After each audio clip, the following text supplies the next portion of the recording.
کچھ ٹھوکریں بڑی معتبر ہوتی ہے، سیدھا اللہ کے در پر لا کھڑا کر دیتی ہے۔ زندگی کے کچھ روگ بہت مبارک ہوتے ہیں، لگ جائے تو آپ کو پہلے سے مختلف انسان بنا دیتے ہیں، آپ تخلیقی اور تعمیری بن جاتے ہیں۔ کچھ تکلیفیں ایسی ہوتی ہیں زندگی میں جو آپ کو لوگوں کے ہجوم سے نکال کر ایک ذات کی طرف مبذول کر دیتی ہے۔ ایسے ہر درد، ہر ٹھوکر، ہر خلش، ہر بے بسی، بے اعتنائی، بے رخی، بے توجہی کو سلام کہ جس نے آپ کو پہلے سے بہتر انسان بناتا ہے اور صاحب کن فیکون سے جا ملواتا ہے۔ جب کبھی تمہیں لگے کہ تم ایسے حادثے کا شکار ہوتے جا رہے ہو جس کا اختتام ہونا تمہیں کہیں سے بھی نظر نہیں آ رہی، تو یقین رکھنا کہ اللہ تعالیٰ تمہارا کارساز ہے، بہت اچھا کارساز اور بہت اچھا مددگار۔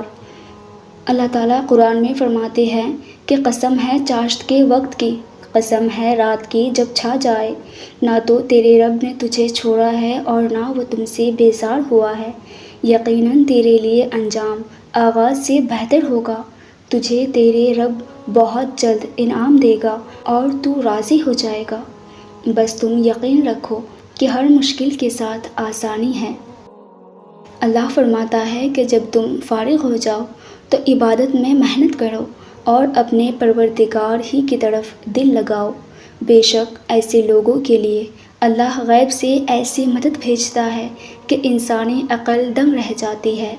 اللہ تعالیٰ قرآن میں ایک اور جگہ قسم کھاتے ہوئے فرماتے ہیں کہ قسم ہے اس رات کی جب چھا جائے، قسم ہے دن کی جب روشن ہو، اور قسم ہے اس ذات کی جو نر و مادہ کو پیدا کیا، یقیناً تمہاری کوشش مختلف قسم کی ہے۔ جس نے اللہ کی راہ میں کچھ دیا اور ان سے ڈرتا رہا اور نیک بات کی تصدیق کی، تو ہم بھی اس کو آسان راستے کی سہولت دیں گے، اور ہمارے ہی ہاتھ میں ہے آخرت اور دنیا، اور یقیناً وہ عنقریب رضامند ہو جائے گا۔ اپنے ہر چیز کا مداوع اپنے رب سے مانگو، جانتے ہو وہ کون سے لوگ ہوتے ہیں جنہیں اللہ کی غیبی مدد تلاش کرتے ہیں؟ وہ لوگ جو اپنے ہر چیز کا صلہ اپنے رب سے پانے کی یقین رکھتے ہیں، جو اپنی تدبیروں سے زیادہ اپنے رب کی تدبیروں پر اندھا اعتماد کرتے ہیں، اور جو اس بات کا اعتراف اپنے زبان سے نہیں بلکہ دل سے کرتے ہیں کہ جو بھی ہوا اللہ کی رضا سے ہوا، اور آگے بھی جو ہوگا وہ اسی کے حکم اور اشارے پر ہی ہوگا، حالات بونڈر میں ہی کیوں نہ ڈھکیل دے، توکل کرنے والے توکل کرتے ہیں اور اپنی سوچ و گمان سے بڑھ کر اجر پاتے ہیں۔ جو اللہ پر توکل قائم رکھتے ہیں وہی اللہ کی غیبی مدد کے حقدار ہوتے ہیں۔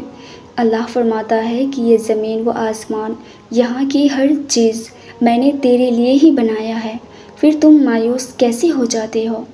اللہ فرماتا ہے کہ میں صبر کرنے والوں کو خوبصورت منزل سے نوازتا ہوں، ایسی منزل جس کا کبھی وہ تصور بھی نہیں کر سکتا۔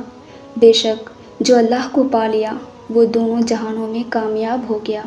اللہ تمہارے غموں اور تکلیفوں کو تمہاری خوشیوں اور راحت میں بدل کر اسے چار چاند لگانے میں ماہر ہے، بشرط یہ کہ تم اس کی نعمتوں اور رحمتوں کی ناشکری مت کرو۔